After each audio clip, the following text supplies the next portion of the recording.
अभी एक वीडियो हमारे साथी ने मुझे भेजा और उन्होंने कहा, हजरत आप जुमा में ज़रूर लोगों को मुतनब्बे कीजिए, वो मस्जिद पूरी तोड़कर शहीद करके उस मस्जिद के अंदर जिना हो रहा। मेरे पास ये वीडियो मौजूद है, मस्जिद के अंदर बैठा हुआ हूँ, नमाज जुमा के बाद आप मेरे से मुलाकात कीजिए। मस्जिद को पूरा शहीद करके वो मस्जिद के अंदर नमाजें पढ़कर कई साल हो चुके हैं, मस्जिद के पूरी दीवारें टूट चुकी है। यहाँ तक कि वीडियो के अंदर दिखाया जा रहा है कि मिंबर के ऊपर जो यहाँ का हिस्सा होता है, कुरान मजीद की आयतें लिखी हुई है। कुरान उठाकर एक साहब कुरान को धो रहे हैं, कुरान पूरा मिट्टी के अंदर डालकर भिरका दिया गया है। वहां बैठकर गर्लफ्रेंड बॉयफ्रेंड गलत हरकतें कर रहे हैं, नाजायज काम हो रहे हैं, गलत चीजें वहां पर हो रहे हैं। नतीजा क्या है मस्जिद का? मस्जिद जालिम हुकूमत के हाथ नहीं जाएगी तो क्या जाएगी? इसलिए बुजुर्गान मोहतरम, आज हमारे पास मस्जिदें हैं, इन मस्जिदों को आबाद करने की जरूरत है। सिर्फ जुमे को आबाद करने का नाम मस्जिद नहीं है। जिस तरह आज जुमा में इतना बड़ा मजमा जमा हुआ है, आज इसे ये तय करके उठो, जान चली तो चली जाएगी इंशाअल्लाह। आज इसे हम एक नमाज में नहीं छोड़ेंगे इंशाअल्लाह। कौन कौन पढ़ेंगे? सब पढ़ेंगे। बुजुर्गान मोहतरम, मस्जिदें हम पढ़ेंगे तो मस्जिदें बाकी रहेगी। मस्जिदें में अगर हम नमाजें पढ़ेंगे तो मस्जिदें बाकी रहेगी, मस्जिद हिफाजत में रहेगी। अगर हमने मस्जिदों की हिफाजत नहीं की, जालिमों के हाथ में चले जाएगी तो हम इबादत कहाँ जाकर करेंगे? हर इंसान यही चाहता है कि मरने के बाद उसकी नेकियां ज़्यादा हो। हर इंसान यही चाहता है कि मरने के बाद उसके नामे आमाल में सवाब ज़्यादा हो। उसी नेकियों को हासिल करने के लिए, उसी सवाब को जमा करने के लिए दुनिया में मेहनत करते रहता है। कोई आदमी जो भी काम करे बग़ैर मकसद के नहीं करता है, उस काम के पीछे कोई ना कोई मकसद लगा हुआ ज़रूर होता है। हदीस पाक के अंदर आता है कि रसूलुल्लाह सल्लल्लाहु अलैहि वसल्लम ने इरशाद फरमाया, रिवायत करने वाले हज़रत अबू हुरैरा हैं, हुज़ूर अकरम सल्लल्लाहु अलैहि वसल्लम इरशाद फरमाते हैं, इज़ा मातल इंसान इनक़ता अमलु, जब इंसान मर जाता है तो उसके सारे आमाल का ताल्लुक़ ख़त्म हो जाता, सारे आमाल उससे कट जाते हैं, इल्ला मिन सलास। नबी करीम सल्लल्लाहु अलैहि वसल्लम ने फरमाया कि मगर तीन चीज़ें ऐसी है जिनका सवाब इंसान के मर कर दुनिया से चले जाने के बाद भी उसको वो सवाब मिलता रहेगा। सबसे पहले नंबर पर रसूलुल्लाह सल्लल्लाहु अलैहि वसल्लम ने फरमाया, सदक़तुन जारिया, एक सदक़े जारिया है। दूसरे नंबर पर रसूलुल्लाह सल्लल्लाहु अलैहि वसल्लम ने फरमाया, औ इल्मुन युन्तफ़अु बिही, वो इल्म जिससे लोग फ़ायदा उठाए, वो इल्म जिससे लोगों को फ़ायदा होता रहे।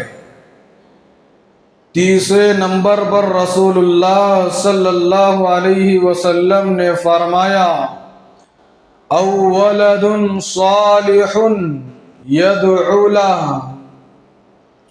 नेक सालेह औलाद छोड़ कर गया हो जो उसके लिए दुआएं करती रहे।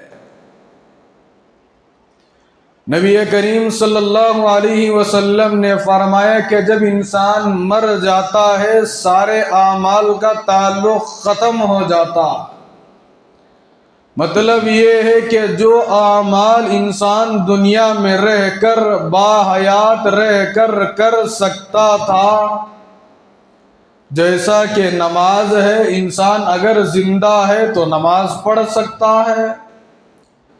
अगर इंसान के जिस्म से रूह निकल जाए, अगर वो इंतकाल उसका हो जाए तो वह नमाज नहीं पढ़ सकता।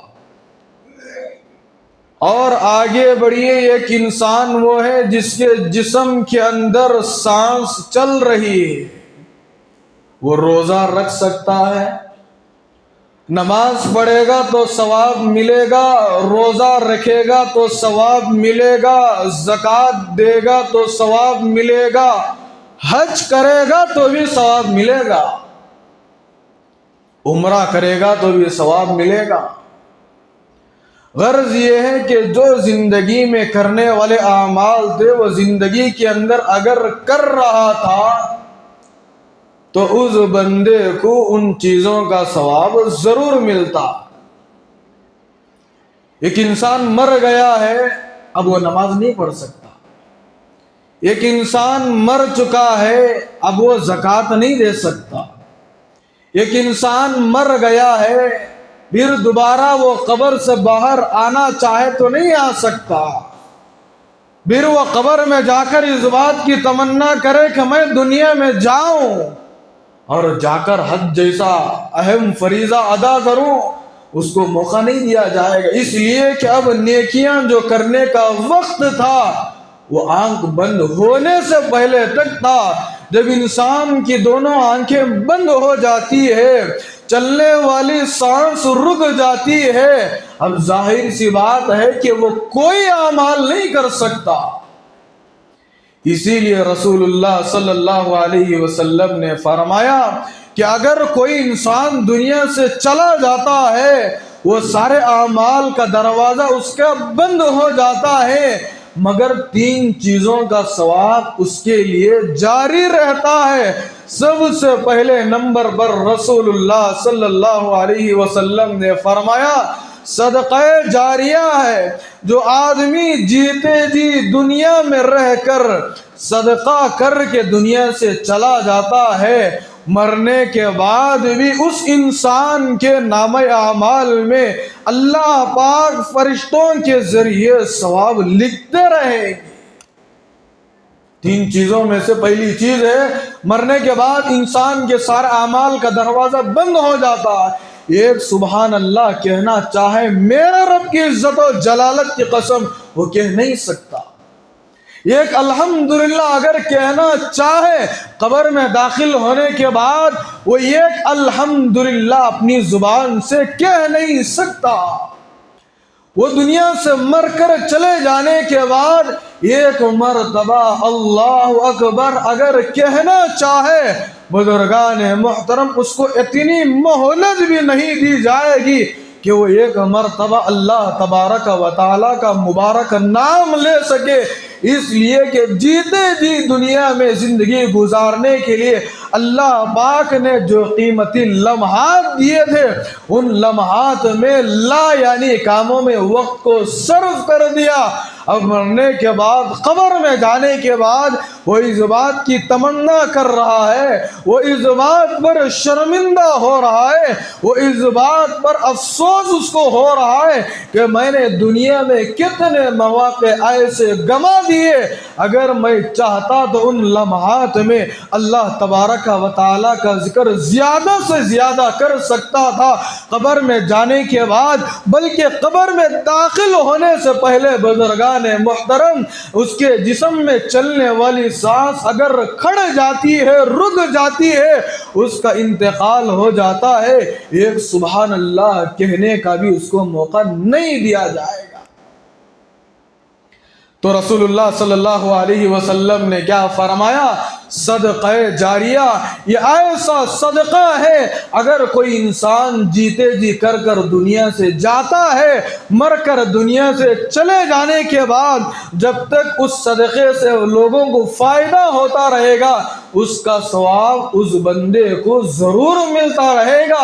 ये रसूलुल्लाह सल्लल्लाहु अलैहि वसल्लम ने इस उम्मत के मुसलमानों के लिए खुशखबरी सुनाई। अब आप पूछेंगे सदक़ा जारिया क्या है? सदक़ा जारिया किसको कहा जाता है? सदक़ा जारिया सबसे पहले नंबर पर आइए मस्जिद को बनवाना है। कौन सी चीज को बनवाना है? सदक़ा जारिया में सबसे पहले नंबर पर आइए मस्जिद को तामीर करना, मस्जिद को बनवाना है। और आगे बढ़िए, दूसरे नंबर पर आता है लोगों के लिए कुएं को खोद कर वक्फ कर दिया। तीसरे नंबर पर आगे बढ़िए, एक ऐसा इलाका है, एक ऐसी जगह है जहां पर पानी का कोई इंतजाम नहीं है, लोगों को वहां पर पानी की बहुत ज्यादा जरूरत पड़ रही है, पीने के लिए पानी के वो मोहताज है, घर के कामों काज के लिए उनको पानी की ज़रूरत है।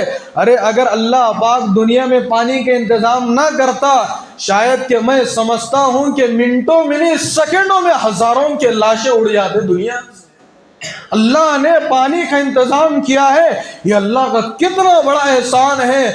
अगर कोई इंसान पानी ना पिए, उसका हलक सूख जाए, 1 घंटा बर्दाश्त कर सकता है, ज़्यादा से ज़्यादा 5-6 घंटे बर्दाश्त कर सकता है। रमज़ान का मुबारक महीना आता है, फजर से लेकर हम मगरिब तक अल्लाह के लिए रोज़े रखते हैं, उस वक्त हम बर्दाश्त तो कर लेते हैं, लेकिन बाज़ मौके ऐसे आते हैं, बाज़ औक़ात ऐसे आते हैं, जैसा कि गर्मी का सीज़न ले लीजिए, एक आदमी मुसलसल खेती बाड़ी का काम करता है, खेती बाड़ी का काम करते हुए उसका जिस्म थक जाता है, उसको पानी की ज़रूरत पड़ती है, सोच की ज़रूरत पड़ती है। अगर वो पानी ना पिए तो वो काम ढंग से नहीं कर सकता। अल्लाह का कितना बेहतरीन इंतजाम है, अल्लाह पाक ने पानी जैसी नेमतों से हमको नवाजा। तो कोई आदमी जहां पर पानी की ज़रूरत होती है, वहां पर उस महल्ले के लिए कोई आदमी बोरियल का इंतज़ाम करके, लोगों के लिए पानी का इंतज़ाम करके अल्लाह के लिए वक़्फ़ कर देता है। फरमाए कि ये भी सदक़ा जारिया। कोई अल्लाह के लिए घर बनाता है, हदीस पाक के अंदर आता है, रसूलुल्लाह सल्लल्लाहु अलैहि वसल्लम ने इरशाद फरमाया, मन बना लिल्लाहि मस्जिदन बनल्लाहु लहू बैतन फिल जन्ना। रसूलुल्लाह सल्लल्लाहु अलैहि वसल्लम ने इरशाद फरमाया, जो अल्लाह की खुशनुदी के लिए, जो अल्लाह की रज़ामंदी हासिल करने के लिए, जो खालिस अल्लाह के लिए मस्जिद को बनवाता है, मस्जिद को तैयार करके अल्लाह के लिए वक्फ करता है, रसूलुल्लाह सल्लल्लाहु अलैहि वसल्लम ने फरमाया, अल्लाह पाक उसके लिए, उस बंदे के लिए, उस ईमान वाले के लिए अल्लाह पाक जन्नत में ये घर तैयार करके देते। दुनिया में क्या बनाया? सिर्फ अल्लाह के लिए। आज बहुत सारे लोग, माफ़ फरमाए, बड़ी बड़ी मस्जिदें बनवाते हैं, लेकिन नमाज पढ़ने वाले 2-4 अफराद होते हैं, नाम की मस्जिदें आज बनवा रहे हैं। बेंगलुरु के अंदर इतने मसाजिद हैं, अगर आपको डंके की चोट पर कह सकता हूँ, बतौर ग़ीबत नहीं कर रहा हूँ, मस्जिदों की हकीकत आपके सामने रख रहा हूँ। आज मस्जिदें शानदार बनाई जा रही है, लेकिन नमाज पढ़ने वाला कोई नहीं है। बुजुर्गान मोहतरम, मस्जिदें वीरान पड़ी हुई है। इन मस्जिद की जिम्मेदारी को कौन मस्जिदों का हक अदा कर रहा है? अभी हाल ही में आपके पास वीडियो पहुंची है 2 दिन पहले, दिल्ली की जामिया मस्जिद संभल को, इतनी बड़ी जामिया मस्जिद है, 400-500 साल पहले पुरानी मस्जिद है। अभी 2 दिन पहले मस्जिद को शहीद कर दिया गया। मस्जिद का सर्वे कराने के लिए ये जालिम हुकूमतों ने रात को पुलिस वालों को भेजा है, जाए और मस्जिद का सर्वे कर कर आए। एक मर्तबा मस्जिद का सर्वे हो गया दिन में, और दूसरी मर्तबा मस्जिद का सर्वे करने के लिए ये जालिम और मरदूद हुकूमत ने लोगों को सुबह 6 बजे या 5.5 घंटे रात को उन्होंने भेजा कि उन जालिमों ने मस्जिद के अंदर घुसकर मस्जिद को शहीद कर दिया। उस मस्जिद को बचाने के लिए बुजुर्गान मोहतरम, मैंने गुज़िश्ता जुमा आपके सामने कहा था, आज भी हिंदुस्तान के अंदर ऐसे नौजवान मौजूद हैं, जब दीन पर आंच आती है, जब कुरान पर कोई उंगली उठाता है, जब इस्लाम के खिलाफ कोई उंगली उठाता है, जब दीन के खिलाफ कोई दुश्मन आगे बढ़ता है, आज भी इस उम्मत के अंदर ऐसे नौजवान हैं बुजुर्गान मोहतरम, अपनी जान की परवाह किए बगैर मस्जिदों की हिफाजत के लिए आगे बढ़कर अपनी जान को कुर्बान कर रहे। अभी संभल की जामा मस्जिद में देखिए, वहां की तस्वीर वायरल हो रही है। 3 नौजवान ऐसे हैं जिनकी उम्र तकरीबन 20 साल होगी, जिनकी उम्र तकरीबन 22 साल होगी, जिनकी उम्र तकरीबन 25 से 28 साल होगी। आपने भी शायद उन तस्वीरों को देखा होगा, क्या उनके खूबसूरत चेहरे हैं।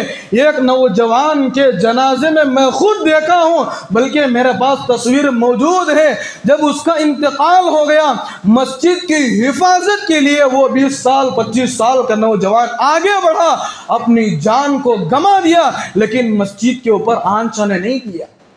मस्जिद की हिफाजत के लिए जान की बाजी लगा दिया। मैं संभल की जामिया मस्जिद में शहीद होने वाले नौजवानों के माँ बाप को सलाम पेश करता हूँ। उन्होंने ऐसे बच्चों को पैदा किया, ऐसे बच्चों को उन्होंने जन्म दिया है, जिन्होंने दुनिया में रहते हुए मस्जिद की हिफाजत करके अपने आप को जन्नत का हकदार बना दिया, और उन नौजवानों का नाम शहीदों में शुमार हो गया। उन नौजवानों का नाम शहीदों में शुमार हो गया।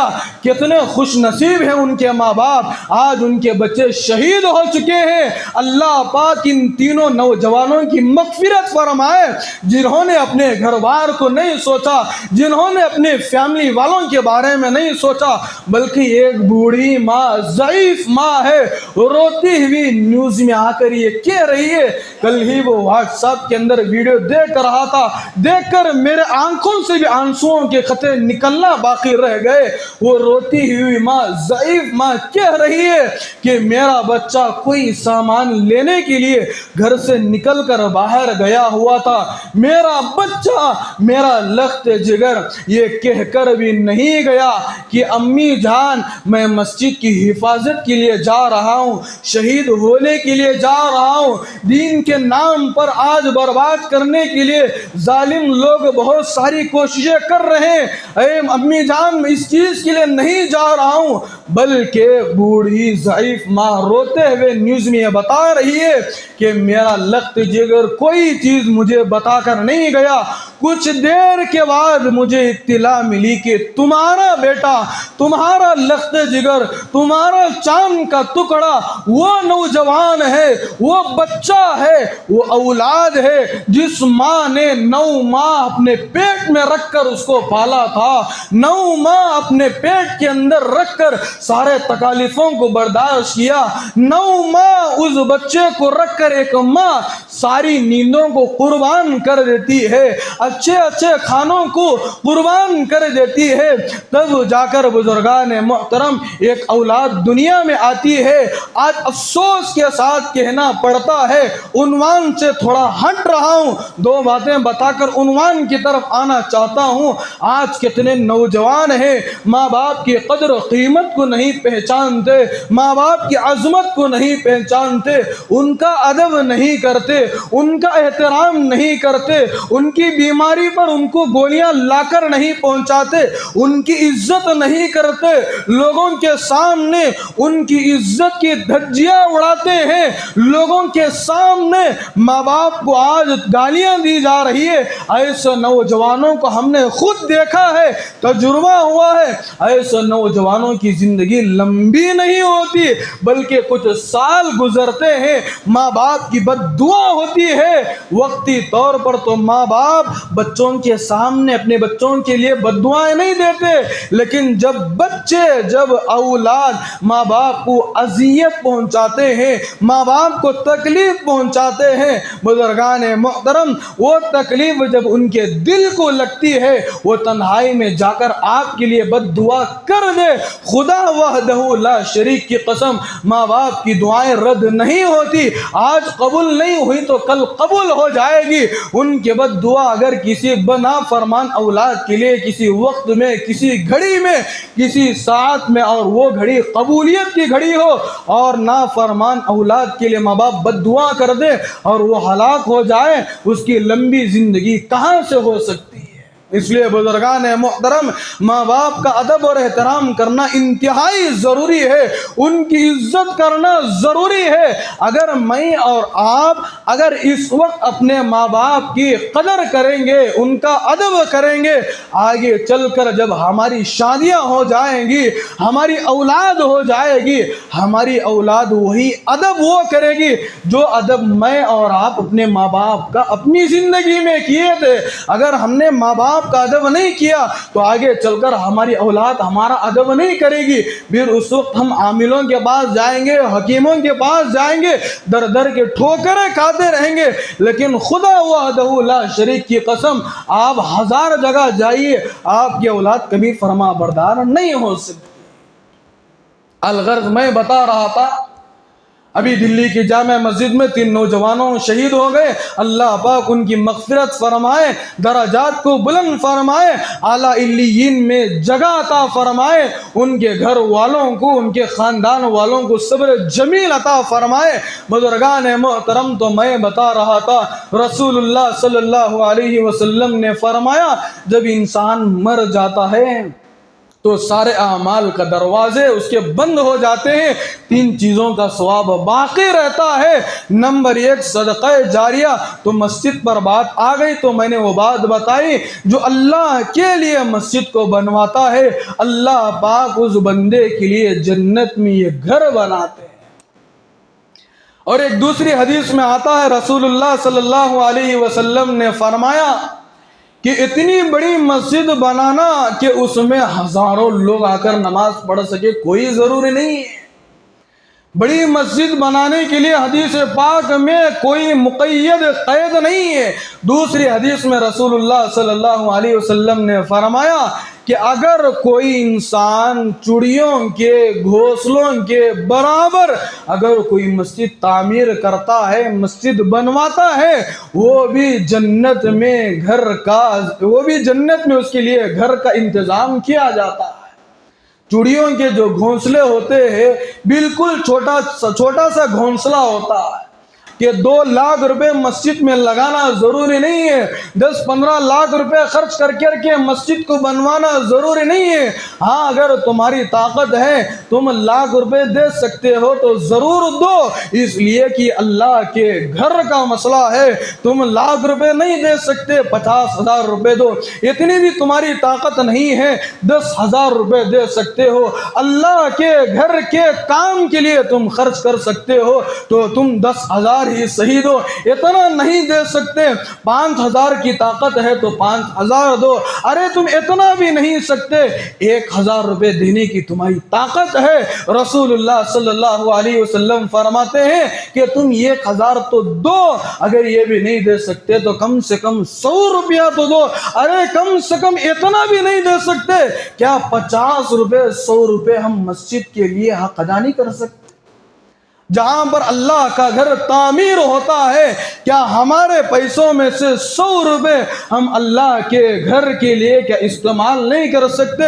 अगर बात करूं तो बात लंबी हो सकती है। बुजुर्गान मोहतरम, जहां पर खर्च करने से अल्लाह पाक भी राजी होते हैं, जहां पर खर्च करने से अल्लाह पाक राजी होकर दुनिया में भी उसका बदला अता फरमाते हैं, और बरोज़ क़यामत हमारे पैसों के बदले दुगुना गुना नफ़ा भी अल्लाह पाक देने का वादा फरमा रहे।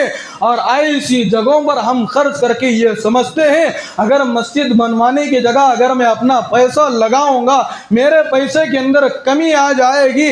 अगर मैं मस्जिद बनवाने की जगह 5,000 रुपये से 10,000 रुपये वक़्फ़ करूंगा मेरे पैसों के अंदर कमी आ जाएगी। बुजुर्गान मोहतरम, मैं कहता हूँ ये उसकी अक्ल नादान है, वो जाहिल इंसान है जो ये सोच रहा है, वो ये समझ रहा है कि अल्लाह के घर के तामीरी काम के लिए मेरा पैसा लगे और मेरे पैसे के अंदर कमी आ जाए, ये हो ही नहीं सकता। अल्लाह के नबी ने फरमाया अल्लाह की रजामंदी के लिए दुनिया में अल्लाह पाक ने अगर तुमको साहिब हैसियत बनाया है, देने वाला बनाया है, मदद करने वाला बनाया है, एक दूसरे की हेल्प करने वाला बनाया है, इस चीज़ को गनीमत समझो। रोज़ाना सलातुल शुक्र की 2 रकात नमाज पढ़कर अल्लाह का शुक्र अदा करो। अल्लाह तूने मुझे देने वाला बनाया है, लेने वाला नहीं बनाया है। वरना आपने भी देखा होगा पूरे बेंगलुरु का आपने चक्कर नहीं लगाया है, मत लगाइए। हमारे महलों के अंदर बाज़ गलियों का आप चक्कर लगाएंगे, कई गरीब आपको मिलेंगे जो आज भी सड़कों पर सो रहे हैं। अरे सोने के नहीं सो रहे, आज भी सड़कों पर सो रहे हैं, एक एक वक्त के खाने के लिए तरस रहे। अल्लाह का कितना एहसान है, अल्लाह पाक ने मुझे रहने के लिए छत का इंतज़ाम किया है, अच्छी अच्छी ग़िज़ाएँ 3 मरतबा पेट भर करके खिला रहा है, रोज़ाना अच्छे से अच्छे उम्दा से उम्दा कपड़े पहना रहा है। अल्लाह पाक मुझे और आपको सेहत जैसी दौलतों से नवाजा है। बुजुर्गान मोहतरम, अल्लाह का शुक्र अदा करें। अल्लाह पाक ने मुझे और आपको लोगों की मदद करने वाला बनाया है। अगर हम मदद कर सकते हैं ज़रूर उस वक्त मदद कीजिए। तो रसूलुल्लाह सल्लल्लाहु अलैहि वसल्लम ने फरमाया यह सदक़ा जारिया ऐसी चीज़ है, इंसान मरकर दुनिया से चला जाता है, वो मस्जिद बनाकर गया है, मरकर दुनिया से चला गया है, अब वो कोई आमाल नहीं कर सकता, न नमाज पढ़ सकता है, न रोज़ा रख सकता है, न हज कर सकता है, न कोई दीनी काम कर सकता है। अल्लाह के नबी ने फरमाया यह सदक़ा जारिया ऐसी चीज़ है, मरकर इंसान चला जाता है, मस्जिद बनवा करके गया, मस्जिद के अंदर एक ईंट लगा करके गया, मस्जिद के अंदर एक फैन लगा करके गया, मस्जिद के अंदर एक लाइट लगा करके गया, मस्जिद के लिए एक मैट बिछा करके चला गया, मरकर चला गया। जब तक इस मुसल्ले के ऊपर, जब तक इस मैट के ऊपर लोग नमाजें पढ़ते रहेंगे, क़यामत तक, सुबह क़यामत तक, जब तक मस्जिदें महफूज रहेगी, मस्जिदें कायम रहेगी, उस वक्त तक अगर मुसलमान नमाजें पढ़ता रहेगा, नमाज पढ़ने का सवाब उस बंदे को भी मिलेगा। और जो बंदा मैट डाल करके गया है, जिस पर खड़े होकर लोग नमाज पढ़ रहे हैं, फैन डाल करके गया था, लोग उससे हवा महसूस कर रहे थे, लाइट डाल करके गया था, लोग उस लाइट की रोशनी से कुरान मजीद की तिलावत कर रहे थे। गर्ज ये कि मस्जिद के अंदर जो जो चीज़ों की ज़रूरत थी सब चीज़ों का इंतज़ाम करके चला गया, मरने के बाद तो उसका सवाब उस बंदे को मिलता रहेगा। ये सदक़ा जारिया एक चीज़ ये है। दूसरे नंबर पर रसूलुल्लाह सल्लल्लाहु अलैहि वसल्लम ने फरमाया एक ऐसी चीज़ है अगर कोई इंसान ये चीज़ भी छोड़कर दुनिया से जाता है, बुजुर्गान मोहतरम, मरने के बाद भी इस चीज़ का सवाब इसके खाते में लिखा जाएगा, मरने के बाद इसके अकाउंट में ऑटोमेटिक नेकियां जमा होती रहेगी। ये दूसरी चीज़ कौन सी है अगली जुमा अर्ज करूँगा। हज़रत उस्मान गनी का एक वाक़या बताकर अपनी बात को ख़त्म कर देता हूँ। हज़रत उस्मान गनी रज़ी अल्लाह ताला अन्हु कई ज़मीनें इस्लाम के लिए वक़्फ़ करके दुनिया से गए, कई जगह खरीद करके इस्लाम के लिए वक़्फ़ कर कर दुनिया से गए, मुसलमानों के लिए कई कुएं खोद कर दुनिया से गए। ऐसी ऐसी जगहें हज़रत उस्मान गनी रज़ी अल्लाह ताला अन्हु इस्लाम के लिए छोड़ कर गए हैं। मुसलमानों की ज़रूरतों के लिए छोड़ कर गए। आता है किताबों के अंदर, हज़रत उलमा फरमाते हैं कि मस्जिद नबवी जो इस वक्त सबसे बड़ी मस्जिद है, हज़ारों नहीं, लाखों नहीं, करोड़ों लोग अब तक मस्जिद नबवी के अंदर जाकर नमाजें पढ़कर आ चुके हैं। और आज भी मस्जिद नबवी के अंदर लाखों लोग नमाजें पढ़ रहे हैं। हज़रत उलमा फरमाते हैं कि हज़रत उस्मान गनी रज़ी अल्लाह ताला मस्जिद नबवी की तौसीह के लिए उस जगह को खरीदा, वक्फ कर दिया। आज कितने लोग मस्जिद नबवी में नमाज अदा कर रहे हैं, कितने लोग मस्जिद नबवी में कुरान मजीद की तिलावत कर रहे हैं। आज कितने लोग मस्जिद नबवी में तहज्जुदे पढ़ रहे हैं। आज कितने लोग हैं मस्जिद नबवी में जिक्र अस्कार का एहतमाम कर रहे हैं, नवाफिल पढ़ रहे हैं, सलातुत तस्बीह पढ़ रहे हैं, अव्वाबीन की नमाज पढ़ रहे हैं, चाश की नमाज पढ़ रहे हैं। हजरत उलमा फरमाते हैं सबसे पहले वो सहाबी हैं जिन्होंने बहुत सारी ज़मीनें इस्लाम के लिए वक्फ कर कर दुनिया से चले गए, बहुत सारे कुएं खोद कर मुसलमानों के लिए वक्फ कर कर के चले गए। आज हजरत उस्मान गनी रज़ी अल्लाह ताला दुनिया में तो नहीं रहे, दुनिया से चले गए, लेकिन दुनिया से चले जाने के बाद भी उन्होंने मस्जिद नबवी की ज़मीन को खरीद करके लोगों के लिए वक्फ कर कर के चले गए। आज करोड़ों अरबों खरबों लोग नमाजें पढ़ रहे हैं। नमाज पढ़ने वालों को भी उसका सवाब मिलेगा, और जो मस्जिद बना कर गए हैं दुनिया से चले जाने के बाद जितने बंदे नमाज पढ़ रहे हैं, आमाल कर रहे हैं, सारे चीज़ों का सवाब हज़रत उस्मान गनी के खाते में जा रहा है। हज़रत उस्मान गनी के खाते में जा रहा है। इसीलिए बुजुर्गान मुहतरम तीन बातें अल्लाह के नबी ने बताई थी। एक बात पर यह जुमा हो चुका है, अगली जुमा मैं कोशिश करूंगा कि दोनों बातों पर तफसीली रोशनी डालूं। इसलिए आपसे हमारी दरख्वास्त है, जहां पर मदद आप कर सकते हैं, बस अल्लाह की रजामंदी के लिए हम दूसरों की मदद करना, चाहे वो मस्जिद का मामला हो, चाहे वो मदरसे का मामला हो, चाहे रिश्तेदारों में कोई गरीब है, कोई यतीम है, कोई मिस्कीन है, किसी को कोई चावल की ज़रूरत पड़ रही है, किसी को कपड़े की ज़रूरत पड़ रही है। हमारे दिल के अंदर बस एक ही मकसद होना चाहिए कि मैं ये जो चीज़ दे रहा हूँ इससे मुझे कोई लेना देना नहीं है, बस इस अमल से बस मेरा अल्लाह राज़ी हो जाए। कौन राज़ी हो जाए? लोग मस्जिदें बनवा रहे हैं, बड़ी बड़ी मस्जिदें बनवा रहे हैं, लाखों नहीं करोड़ों रुपए डालकर मस्जिदें बनवा रहे हैं, लेकिन नमाज पढ़ने वाले 10 से 15 अफराद हैं। इतनी बड़ी मस्जिदें बनाना कमाल की बात नहीं है। आप छोटी सी इतनी मस्जिद बनाइए, अगर हमारी ये मस्जिद के अंदर तीनों सफ मुकम्मल हो रहे, ये कमाल की मस्जिद है। आप बना दिए 50 सफ की मस्जिद, आप बना दिए 30 सफ की मस्जिद, सिर्फ जुमा में लोग नमाज पढ़ने के लिए आ रहे हैं, फजर में 5-6 अफराद रहेंगे, आप इतनी बड़ी मस्जिद बना के क्या फ़ायदा हुआ? आप मुझे बताएं। आप बताएंगे लोग जुमा में नमाज पढ़ने के लिए आते हैं, अरे आज लोग सिर्फ जुमा की नमाज पढ़ने के लिए आ रहे हैं, हफ्ते में 5 वक्त की नमाज पढ़ना छोड़ दिए, जिसकी वजह से आज जो मस्जिदें जालिम हुकूमतों के हाथ में जा रही, आज हम ही सबसे पहले कसूरवार हैं, सबसे बड़े मुजरिम तो हम हैं, सबसे बड़े जालिम तो हम हैं। आज हमने मस्जिदों को वीरान कर दिया।